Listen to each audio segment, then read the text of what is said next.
an NPC? You don't know this meme? Is that a Scientology thing? No, non-player character. Non-player character. What, you don't know about this?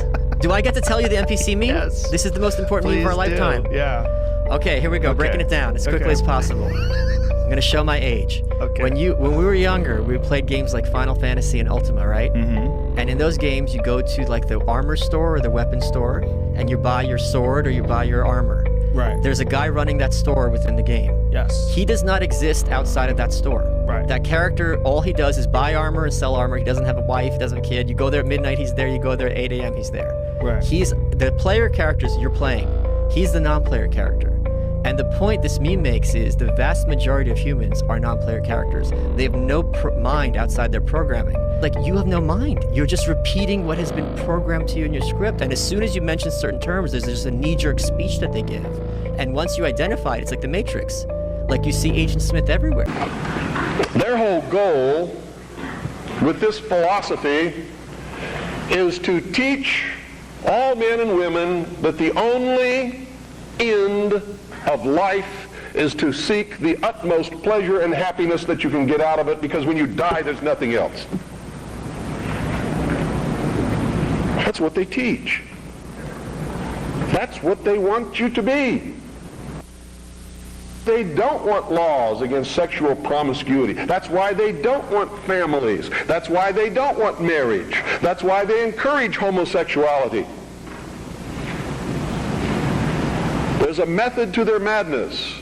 There's really not much method to yours, because you're operating from a place of ignorance. And until you change that, you're going to be bumbling around, bumping into each other, saying and doing the wrong things, not understanding the nature of your enemy. And if you don't understand the nature of your enemy and the weapons they use, you cannot fight that enemy. You can't fight the battle. You shouldn't even be on the battlefield. That's why you're losing the war. And don't tell me you're not, because I'm in a place of great knowledge about who's winning and who's losing this war. And I can assure you, you're losing the war. Doesn't mean it can't be turned around. But it'll never be turned around until you learn what you need to know. You don't even recognize half the weapons that they use against you. And some of them seem so insignificant that you don't even try. They want to create a world where everybody is happy all the time, doing all of the things that, if you're from a good religious upbringing, is wrong to do. If you're not from a religious upbringing, but you have a good brain and you understand the purpose of morals and ethics, it's still the wrong thing to do. If you're a thinking person. And then the priests had an army. Oh boy, weren't they happy with that? Their whole purpose throughout history has been to teach a small number of people how to become adept at controlling everyone else and presenting their societies as desirable to the profane, so that you'll go knock on the door and say, hey, can I be a member and be initiated, with the promise of learning some great secret. What is that secret? The secret is what I have just told you this morning. The secret is how to control everybody else. And you never understand how to control everybody else until you get to the top of this pyramid of initiation. Most people never make it past the third step.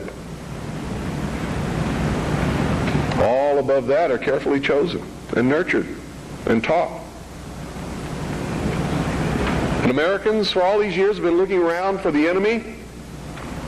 They've never been able to find an enemy.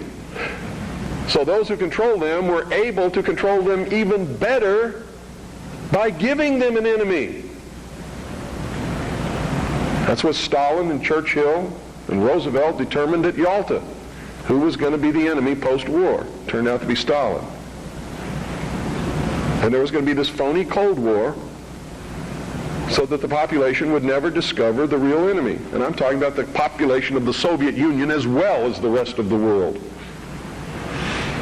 You see, the enemy has always been here. It's your uncle, your aunt, your father, your mother, your brother, your sister, your nephew, your nieces, who belong to the fraternal orders collectively known as the mysteries. The very highest degrees of which, combined together, make up a secret order known as the Illuminati. Their goal is to destroy all existing religions save theirs, all existing governments save theirs, and shackle the mob in a system of eternal oppressive debt chained to a computer for the rest of their life, in a propagandized world to make them believe that they are happy in this system. How do you deal with a man that is more sensitive than you? It gets strange for me in conversations like these when we talk about one party being more sensitive or more soft, and a lot of times that kind of boxes men in, and it's alarming because if a man can't be sensitive and soft in his relationship, then where can he be? Like I don't know too many men that don't want to take their guard down with their old lady. Like I don't want to have to come home and protect myself from you. Like do you know what I gotta go through out in the world, and then to have to come home and guard and tiptoe with you because I can't be vulnerable? Like even when we use the word soft, bro, a man being hard all the time will destroy him. Get you a man that gotta be hard all the time and see how he handle you. Bro, a man has to find softness in himself to properly handle those parts of you. Empathy is like a huge